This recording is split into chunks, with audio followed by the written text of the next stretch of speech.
So the stage is yours.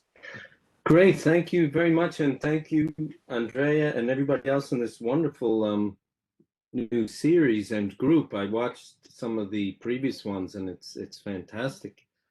And I have a PowerPoint here.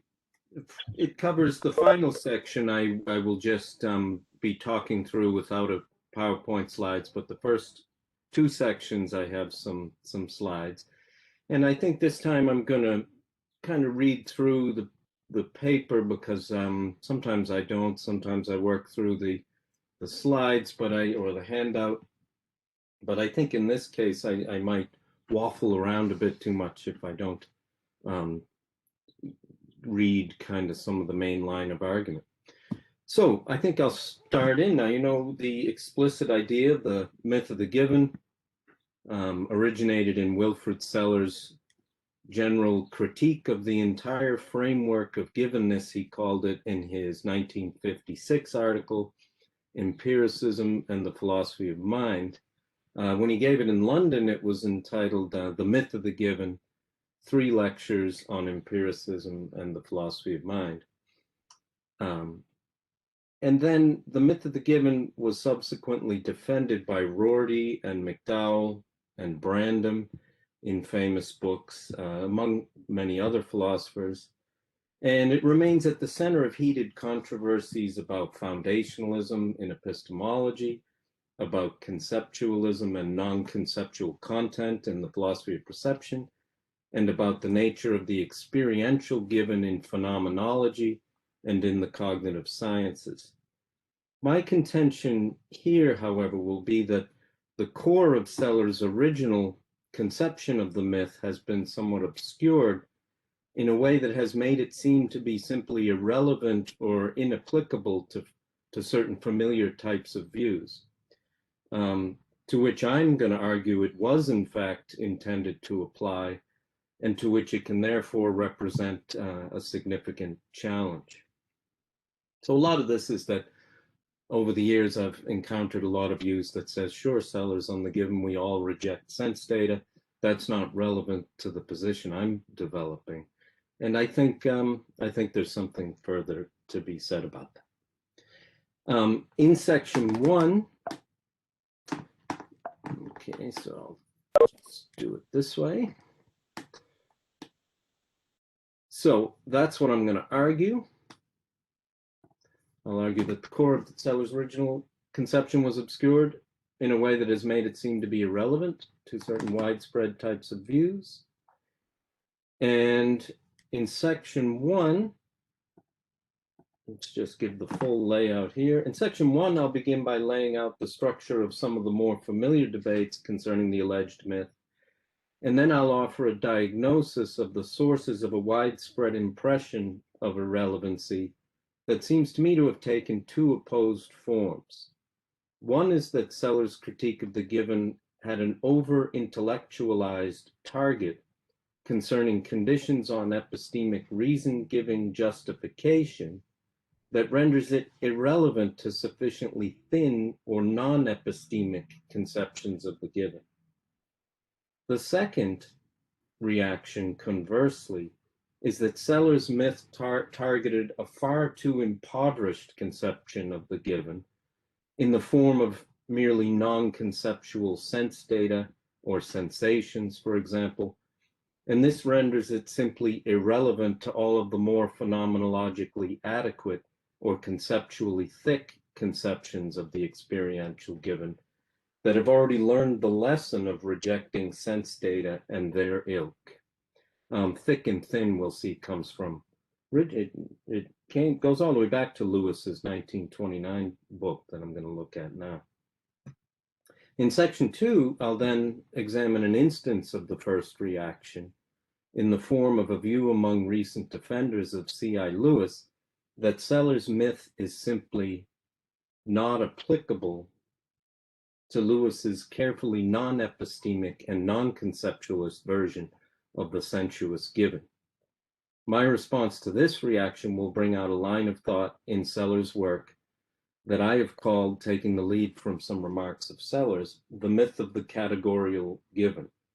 and that phrase is used a bit now. Sellers doesn't exactly use the phrase, the categorical given, but he just about does. Finally, in section 3, I'll argue that the idea of the categorical given is and always was essential to a wide variety of other positions that Sellers regarded as falling afoul of the myth, not just Lewis's non-conceptual given, but in particular versions of the second, seemingly innocent, thick, phenomenological or conceptualist versions, conceptions of direct experience. So taken together, these contentions are supposed to support Sellers' own remark that the categorical given is, quote, perhaps the most basic form of the myth. This is what he said in 1981 in those later Karras lectures. He said perhaps the most basic form of the myth is something that we're going to look at, and that's what has come to be called, or what I called in my 2007 book, the myth of the categorical given. Okay, so first section, Sellarsian dilemmas. How do sense experiences warrant beliefs about the world?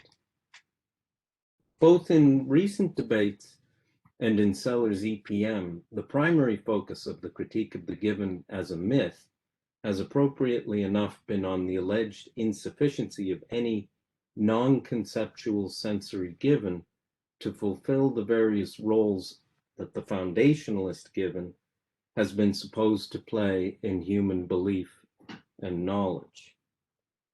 So consider first a classical, if somewhat outdated, empiricist and foundationalist picture of human knowledge, according to which our empirical knowledge ultimately rests on our immediate awareness of what Aristotle called the proper and commonsensible qualities that are directly present to consciousness when, depending on the theorist's terminology, we are having a sensation or a sense impression of some object. For example, when Sue sees a red brick before her on the table, what Sue on this view directly visually apprehends is, strictly speaking, only the facing red and rectangular surface of the brick, or more strictly still, she is visually experience a red and rectangular expanse that she takes to be red and rectangular expanse, because you're not committing to it necessarily being of a brick, because you could be hallucinating on and so on this traditional picture. So she's, strictly speaking, visually experience a red and rectangular expanse that she takes to be, that she sees as and perhaps believes to be the surface of a heavy red physical building brick. So on this sort of classic empiricist view, the visually experienced rectangular expanse of red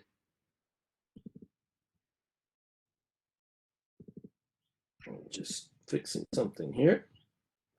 That should do it, yeah.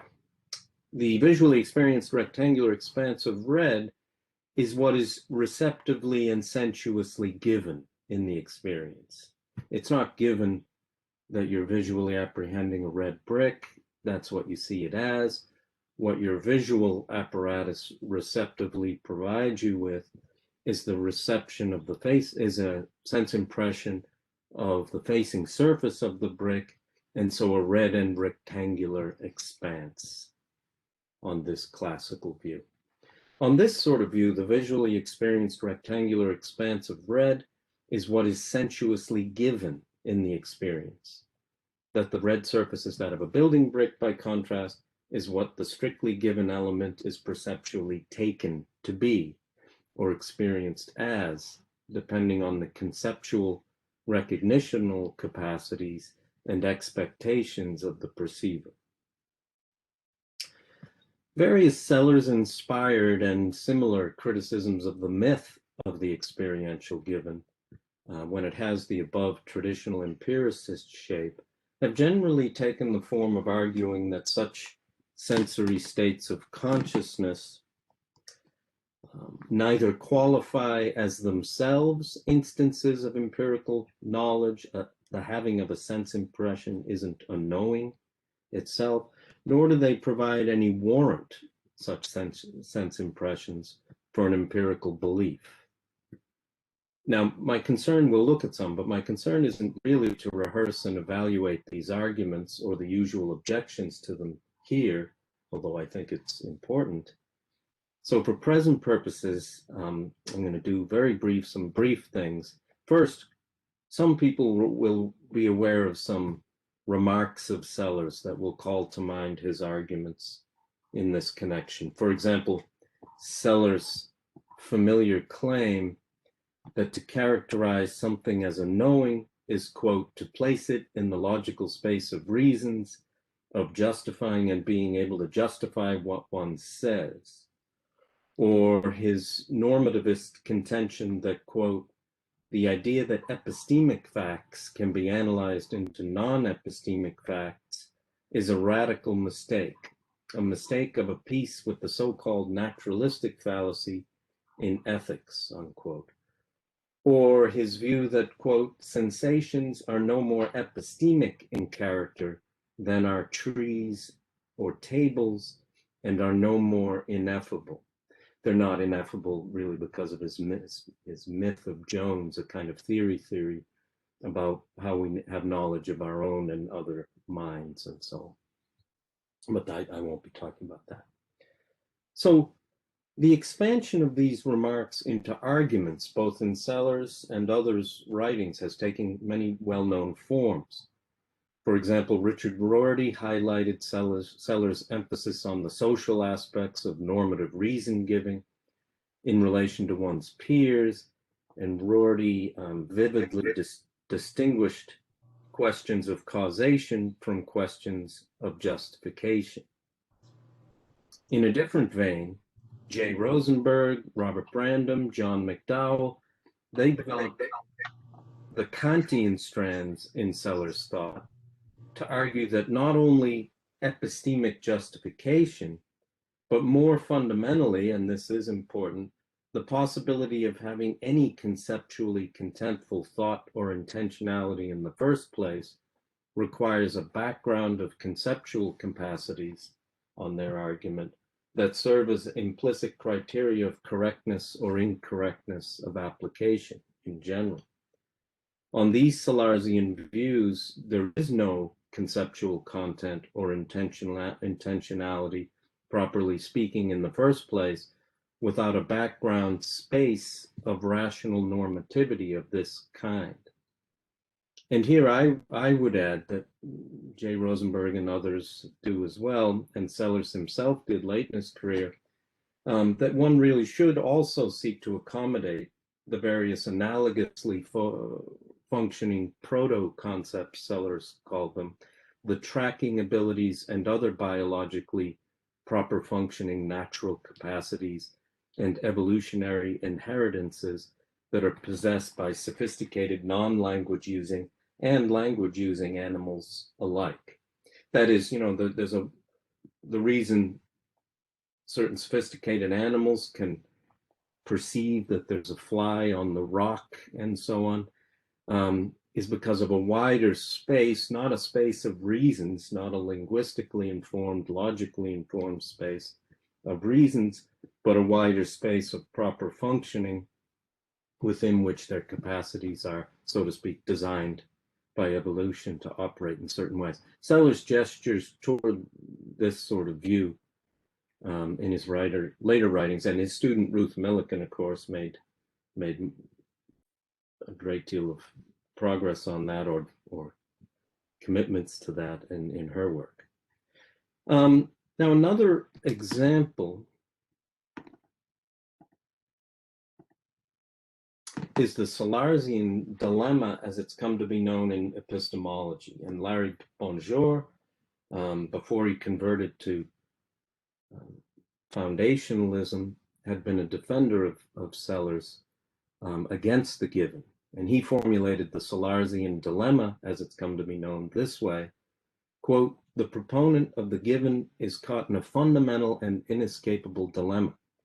If his intuitions or direct awarenesses or immediate apprehensions, these are different notions of the given, are construed as cognitive or at least quasi-judgmental, as seems clearly the more natural interpretation, then they will be such states will be both capable of providing justification for other cognitive states, but in need of it themselves.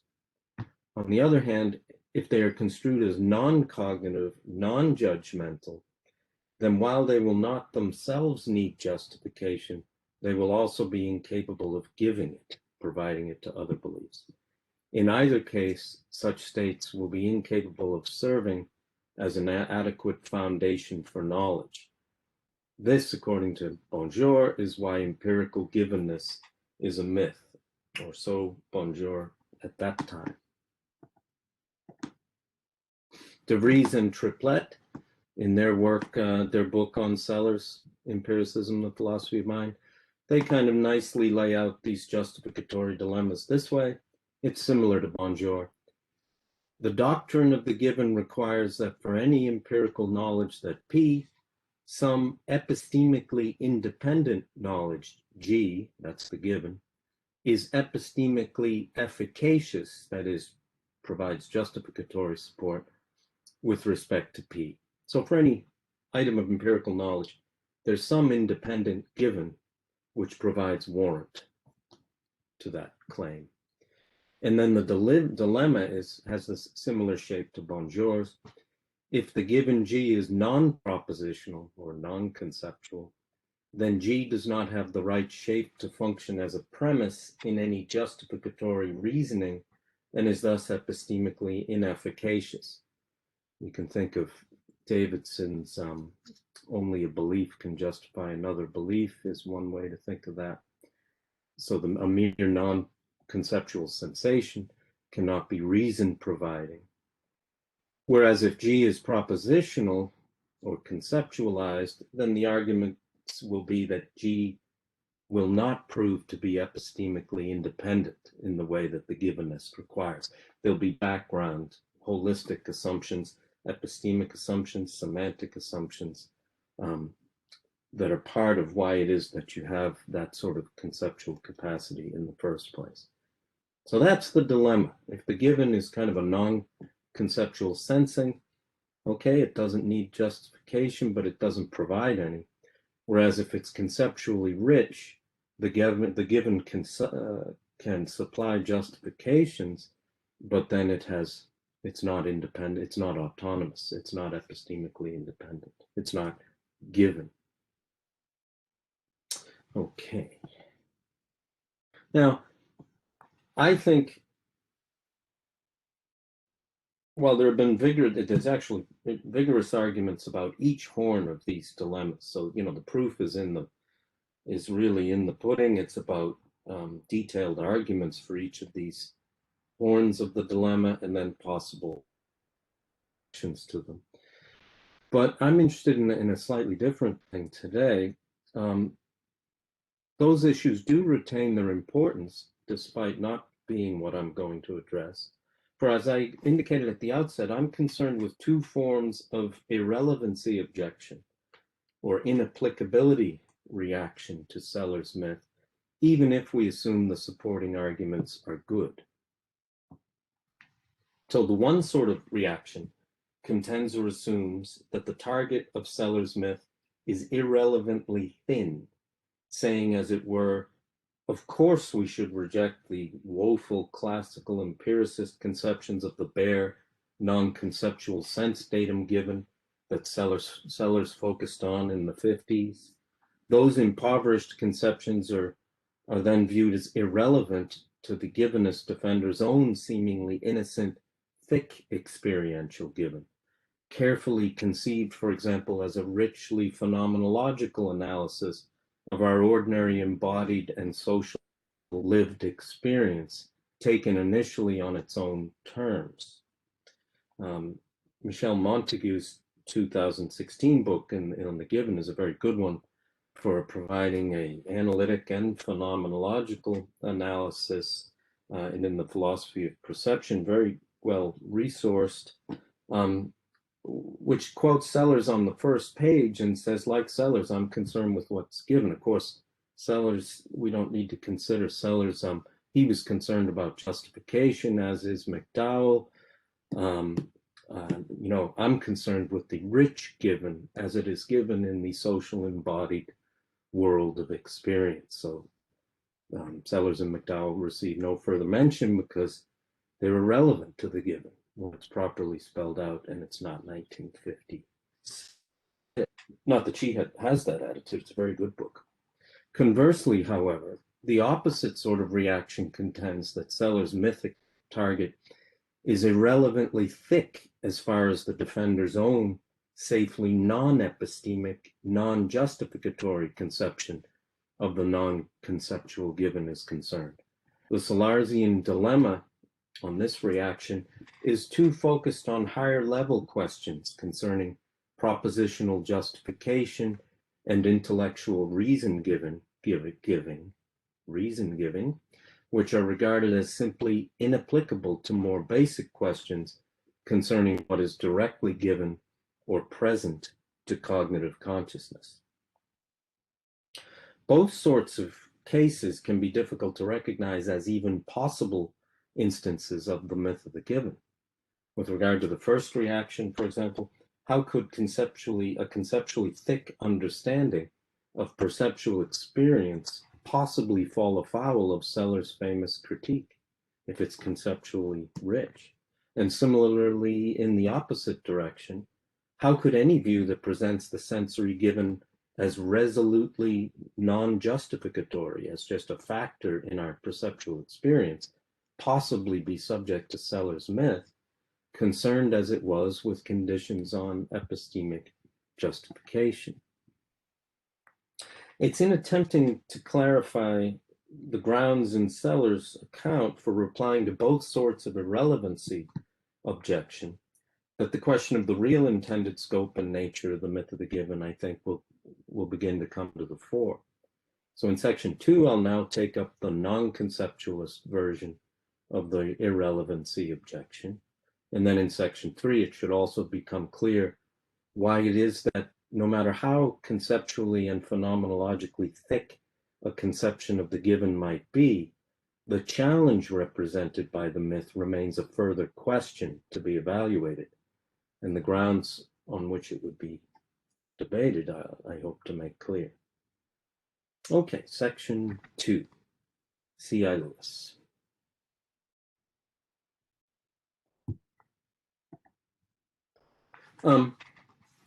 Clarence Irving Lewis, a wonderful classic 1929 book, Mind and the World Order, Outline of a Theory of Knowledge, provides an excellent example of a sophisticated theory that posits a non-conceptual given, where the predominant view among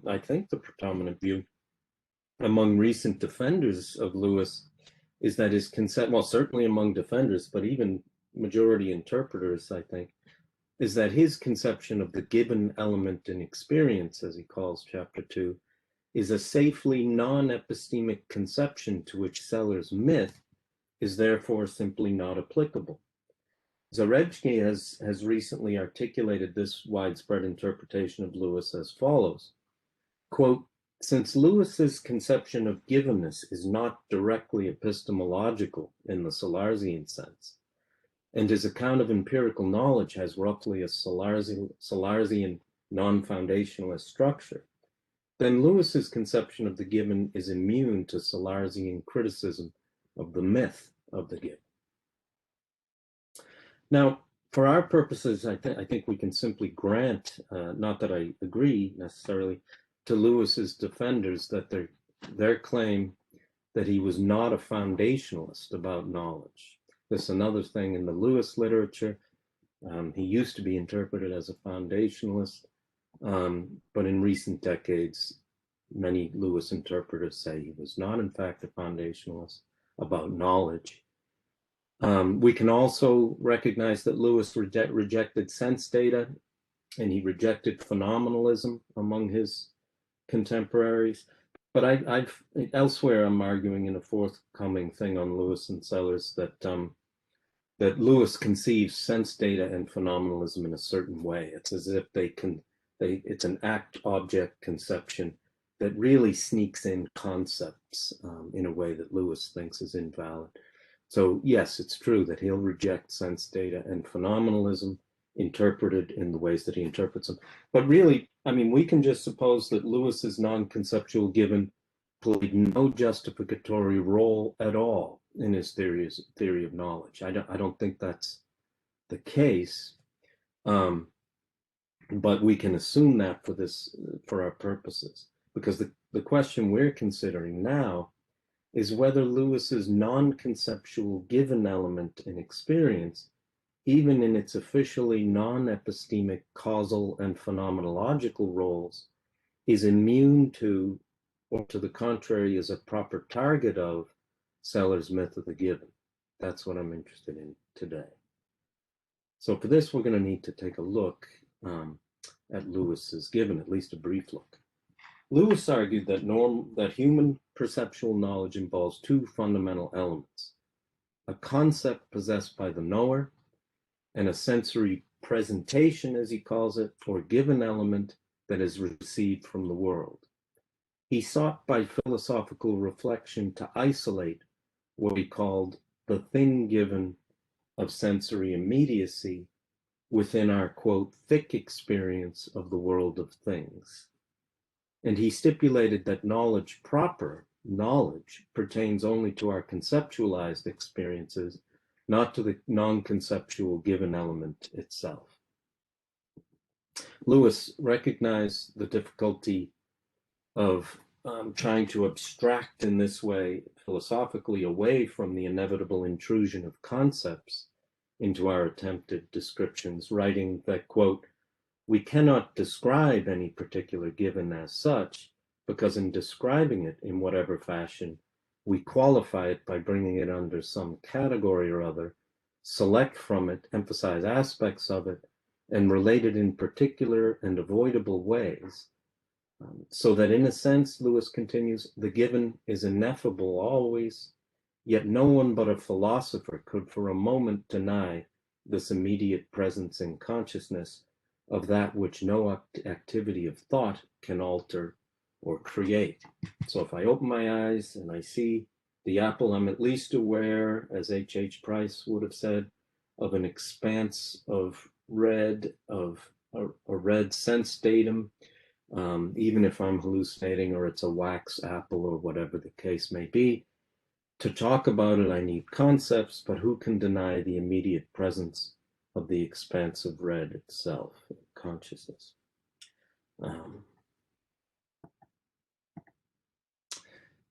Again, Lewis says, it gives an example, quote, "At the moment," this isn't this quote, "a certain that which I can only describe in terms of concepts as a round, reddish, tangy smelling somewhat, means to me edible apple.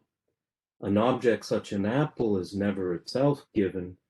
Between the real apple in all its complexity and this fragmentary presentation lies that interval which only conceptual interpretation can bridge," unquote.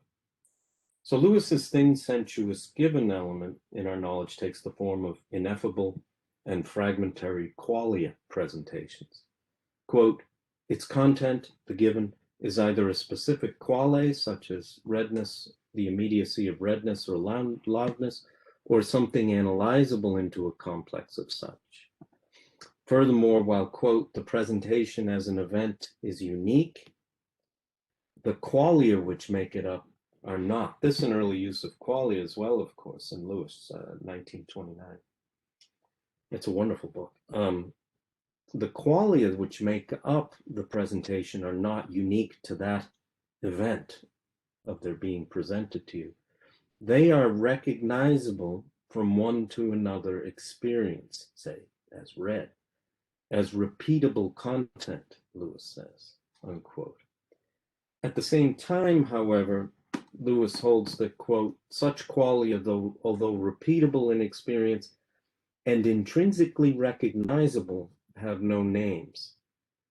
They are fundamental, we might call them a presentation of red, but strictly speaking, that's using the concept of red. The qualia are fundamentally different from the universals of logic and from the objective properties of conceptualized objects, physical objects. So our question is then this: since we're assuming that Lewis's thin conceptual, non-conceptual given is not in the business of providing justification for our thick empirical beliefs about ordinary objects, I'm just granting that it's a non-epistemic conception, is Sellers' myth objection thereby rendered inapplicable to Lewis's careful isolation of strictly non-conceptual sensory qualia givens within our experience, as his defenders claim? And I think this brings us to the heart of the matter, and the second half of this section is on Sellers' categorical myth of the categorical given. For in fact, Sellers' conception of the myth of the given was not restricted to debates concerning epistemic justification and the holistic conditions on conceptual thinking, though it does indeed have the anti-foundationalist and anti-atomist implications for which it is famous. But that's not at bottom, if pushed, what Sellers is concerned with at the deepest level. In an important later attempt to clarify his views on the given in his 1981 Caris lectures, but we'll see that it was central to EPM as well. I think that can be made clear. Sellers articulates what he characterizes as, quote, perhaps the most basic form of what I have castigated as the myth of the given, he says, in which he states in terms of the following mistaken principle, quote, this isn't a great principle as stated, but I think we can explain it. Quote, if a person is directly aware, so this would be a candidate for the given, of an item which, in fact, that's my interpolation, has categorical status C, then the person is thereby, by that very fact, aware of it as having categorical status C. Now this has to be clarified because, I mean, who other than philosophers are aware of categorical statuses in the first place? We're the only ones that debate categorical statuses under that name, if even most of us do that.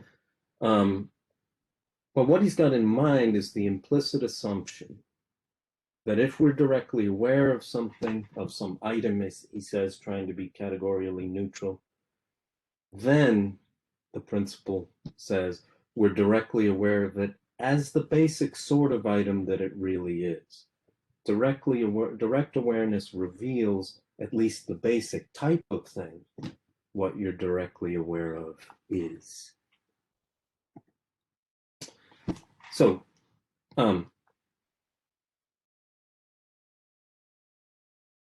this is what I and others, and there's other people with good analyses who have related conceptions. Carl Sachs, in his book on the myths of the given, an excellent book, has a notion of not only the epistemic given, which is like what we doing in relation to the Salarzian dilemmas, but also the semantic given, which bears some relationships to what we're calling the myth of the categorical given.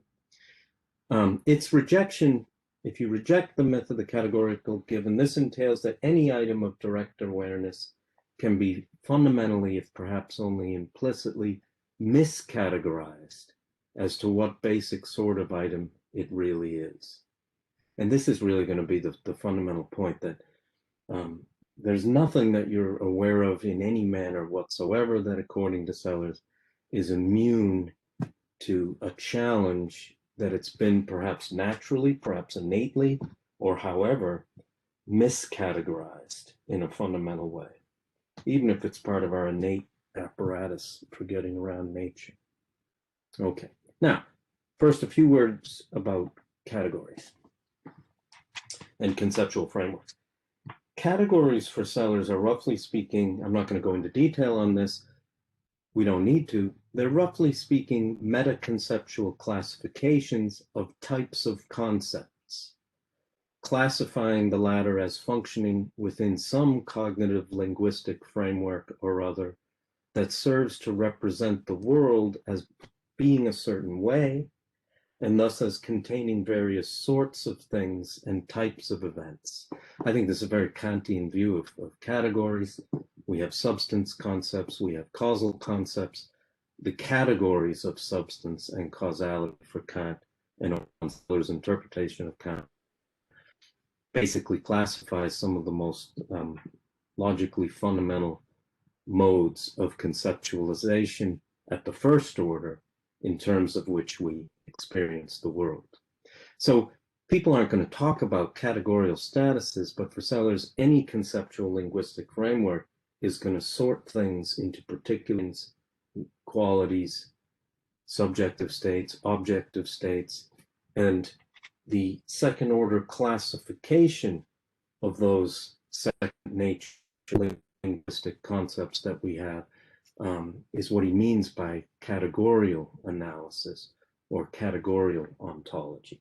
So the categorical ontologist or the Straussonian descriptive metaphysician analyze such everyday scientific or philosophical or ordinary concepts as implicitly categorizing the world in terms of various general sorts of particulars, properties, relations, states of affairs, processes, activities, and so on.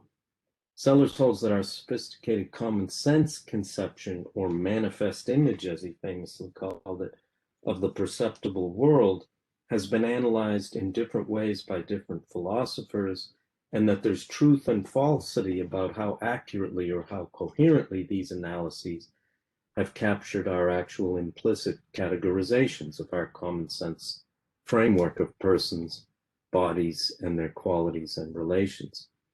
Most importantly, and this is a key point, Sellars stresses how both scientists and metaphysicians have over time offered various alternative categorizations of the fundamental nature of the world and of our knowledge and values within it in their ongoing search for how best to explain how it all hangs together, as Sellars famously put it. And he tends to treat metaphysicians and theoretical scientists in a similar boat here. They're both attempting to explain how it all hangs together, and often offering fairly radical, but to whatever degree of alternative categorizations of the nature of things. So I think Sellars' myth of the given is articulated within this general conception of conceptual frameworks and the metaphysics of epistemology. The key point is Sellars' contention that philosophers have almost inevitably assumed, whether explicitly or implicitly, or by unwitting implication, that a given fundamental characterization of the world or of persons is irrevisable or in principle irreplaceable. Often this is only implicit, and there's the sense that there is no coherent possible alternative categorization of the nature of things. These categorizations cut so deeply and implicitly in many cases that the only way to recognize that they are not compulsory conceptions is by constructing an alternative categorical framework or explanation of the relevant domain. And that's why Sellars' writings, I think, are littered with the question, but what is the alternative? Where it might not be a big Kuhnian alternative categorical reclassification. It might be a smaller kind of reclassification, but he's always looking, this accounts for why Sellars' writing is often thought to be very dialectical and historical and indirect, and why it seemed to be notoriously difficult to isolate a single nicely formulable argument in Sellars that is supposed to apply to all cases of the mythical given. He always seems to work with historical philosophical examples to raise internal tensions within them, but not by his own admission, he says explicitly, to offer knockdown arguments. He says there are no knockdown arguments in philosophy.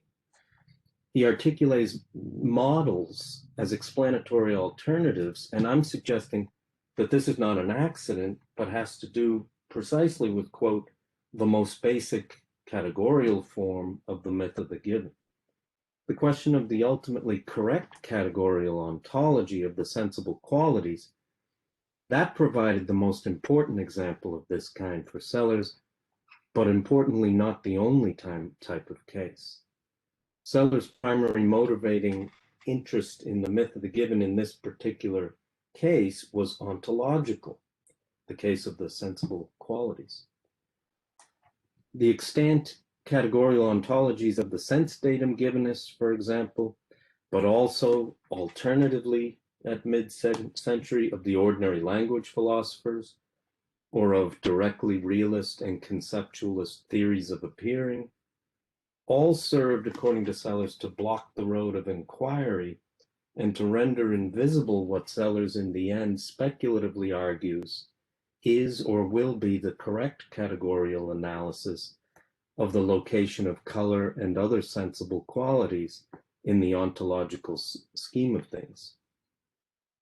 Sellers' continual efforts in this case to provide a radically different systematic alternative to each of those conceptions of the place of the sensible qualities in the total scheme of things is supposed to jar us from what to each view seem to be irrevisable or innocent aspects of the given conception of things under examination.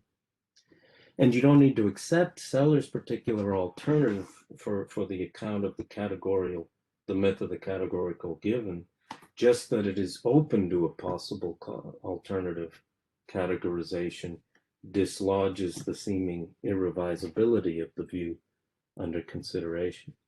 So the myth of the given most fundamentally is the idea that there is some implicit categorization of whatever is under consideration that in some way figures as in principle not revisable or potentially replaceable by a fundamentally different categorization in this way.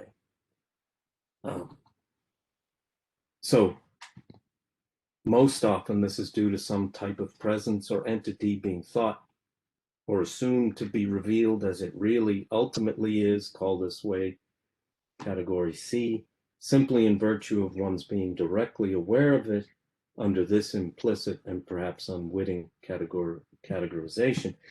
And that's hence the importance of the myth of the categorical given. Quote, if a person is directly aware of an item, which ultimately really has categorical status C, then the person will be aware of it ipso facto as having categorical status C, just in virtue of being directly aware of it. Now, that sort of direct awareness, whether it be Platonic or rationalist or empiricist, is assumed to reveal the item as the sort of item that it must really ultimately be correctly conceived to be. And to the contrary, Sellers contends, there is no such species of direct awareness, whether a non-conceptual or a conceptualized awareness. The myth will apply to both types of cases, that is somehow invulnerable to being potentially revealed as an implicit or explicit miscategorization in light of a possible explanatory alternative. And in Sellers' case, he thinks a possible superior recategorization of that item's fundamental nature. So in the case of Lewis, to return, what Sellers thinks is true of Lewis's view of intrinsically recognizable, repeatable qualia givens, even if they aren't in the business of supplying epistemic warrant for our thick conceptualized beliefs. He thinks later and earlier, what's true of Lewis is the same of what Sellers had argued in EPM about Locke, Berkeley, and Hume. Namely, that each of those three, quote, took for granted that the human mind has an innate ability, and innateness isn't the issue, to be aware, just directly aware of certain determinate sorts. Indeed, that we are aware of these sorts, say redness, simply by virtue of having sensations and images, unquote. In this case, as with Lewis's description of immediately and intrinsically recognizable qualia repeatables, the form of the myth of the given that Sellers is targeting is, quote, the givenness of determinate kinds or repeatables, say crimson. And it's not so much innateness that is the issue, it's the placement problem. Basically, it's the ontological location of items such as redness, of which you're directly aware. And he thinks Lewis, like the classical empiricist, has implicitly assumed a kind of categorization of the place of those qualities. And Sellers thinks actually that we are born innately due to our evolved nature. I'll read that in a moment, but to see the world where color is an intrinsic feature of the physical objects in our environment. And his own view is the alternative categorization that ultimately he starts with that manifest conception of physical objects and their intrinsic quality contents. But then he argues, along with Galileo and a lot of the early moderns, that in fact, the expanse, the rectangular expanse of red, analogously considered, is really a state of the perceiver and not a feature of the ice cube, the pink ice cube that's out there in the environment. So what Sellers thinks is you don't have to agree with him on his alternative conception of the ontology, the categorical ontology of the sensible qualities, but it's an open question what the right categorical ontology is. And he thinks Lewis, by distinguishing his qualia repeatables as distinct from the objective properties of physical things, is already implicitly implying a categorization of those entities. To return now to C.I. Lewis, we're toward finishing up this section, and the other one, the final one, is very short.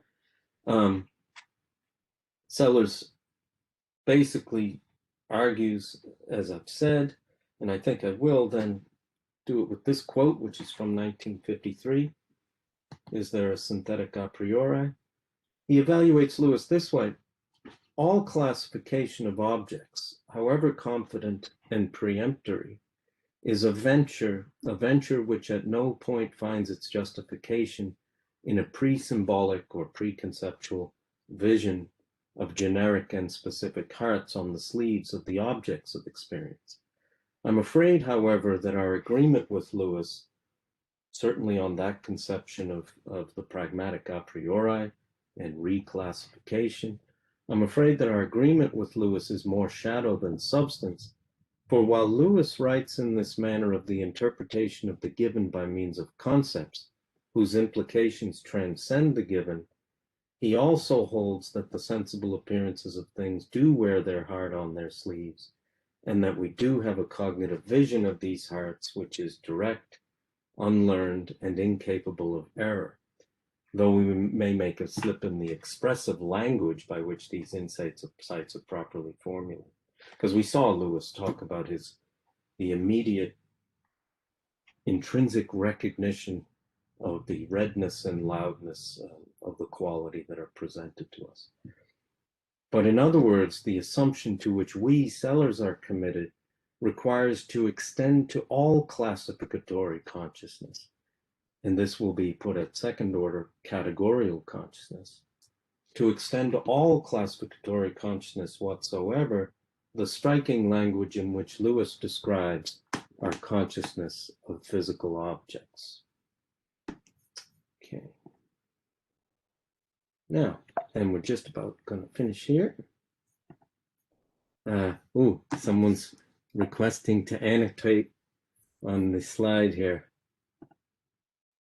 So I've been taken over by a green pencil. And apologies, I did this by mistake. I don't know the software well enough. I pushed the wrong button. Okay. So I think I don't have too many slides left anyway. Actually, this might have been, but I can't seem to click to the next slide.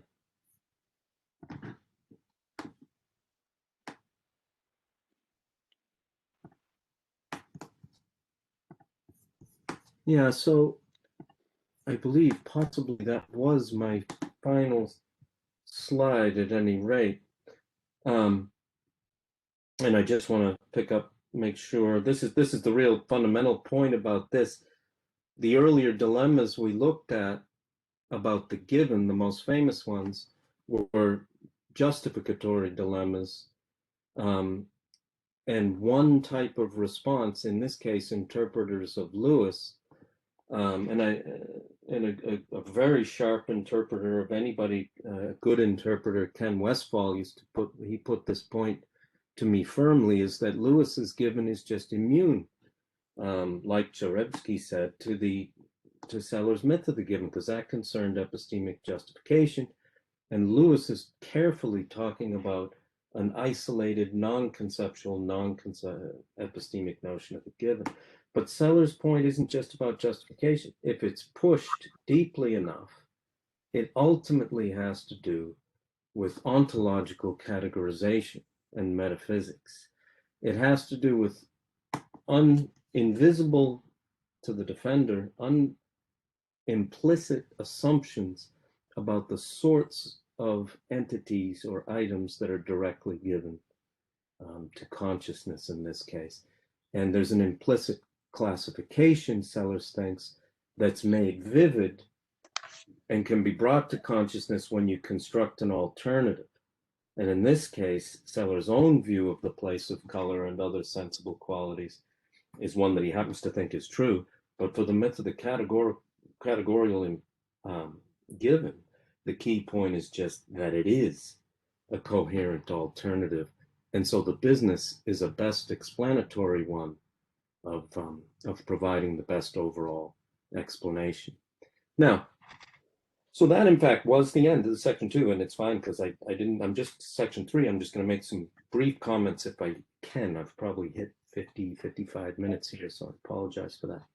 But the final section 3 is called the framework of givenness, varieties of the myth of the given. And here I want to point out that at the beginning of Seller's EPM, everyone knows near the beginning he says, quote, many things have been said to be given. Sense contents, okay, that's what he's going to talk about, sense data, but also material objects, universals, propositions, real connections, first principles, even givenness itself. And he continues, quote, and many who today attack the whole idea of givenness transfer to other items, say physical objects or relations of appearing, the characteristic features of the given, unquote. So people struggle with what kind of argument, knockdown argument is Sellers giving such that it applies to all those very different conceptions of things that he thinks can be given in a mythic sense. And I think, of course, that in each case, each type of case, he takes them and constructs an alternative coherent categorical analysis, say in the case of universals, a nominalistic analysis. And whether you agree with his analysis or not, he shows that the supposed need in semantics to supply universal abstract entities, if you can give an alternative coherent account, of course that's a big if, then you've shown that something that seemed compulsory and just given, often just in the very structure of the background language.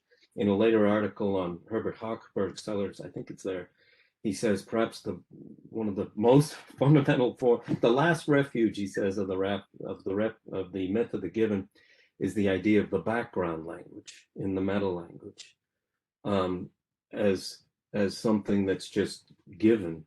And he tries to argue that actually we can give alternative conceptions of the semantic meta language. So just to finish up, skipping ahead here to make sure I get to the point that I want to wrap things up. Yeah, in EPM, just to finish, Sellers does go on to argue notoriously that, quote, there are no such things as the colored physical objects of the common sense world, unquote.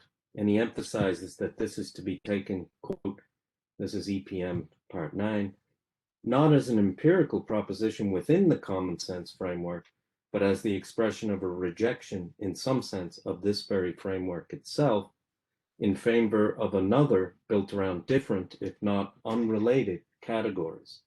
This rejection need not, of course, be a practical rejection, unquote. That is, we can rely methodologically on our common sense framework, but at the end of the day, given the place of color in the scheme of things on his view, there are no intrinsically colored physical objects in the way that we evolved to project onto nature innately. And one of the widespread motivations for his lectures on the myth of the given is precisely to combat the following implicit dogma, which he thought needed to be separated from the genuine insights of both ordinary language philosophy and phenomenology. So here's a quote from section 9 of EPM. There's a widespread impression that reflection on how we learn the language, which in everyday life we describe the world, leads to the conclusion that the categories of the common sense picture of the world, so to speak, have an unchallengeable authenticity. There are, of course, different conceptions of just what this fundamental categorical framework is. And you can see how this is already in EPM, all of this notion of the myth of the categorical given. He just hadn't called it this. There are different conceptions of just what this fundamental categorical framework is. For some, it's sense contents and phenomenal relations between them. For others, physical objects, persons, and processes in space and time. But each conception rules out of court as utterly absurd any notion that there are no such things as this ordinary framework talks about, unquote. And in the last parts of the paper, the second Karras lecture in 1981 is fascinating, I think.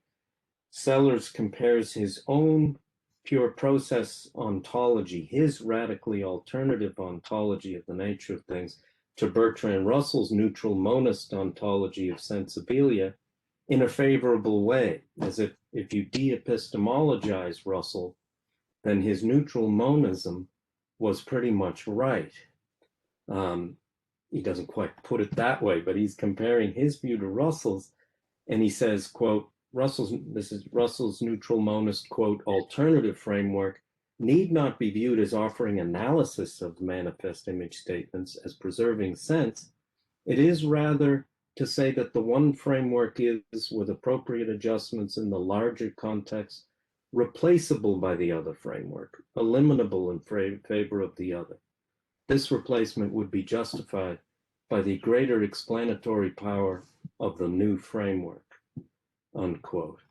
And then Sellers goes on to develop his famous and controversial flux ontology of ultimate non-physical two, qualitative sensings, and physical two, quarkings and electronings and so on, as a proposed categorical ontology of consciousness in the physical world.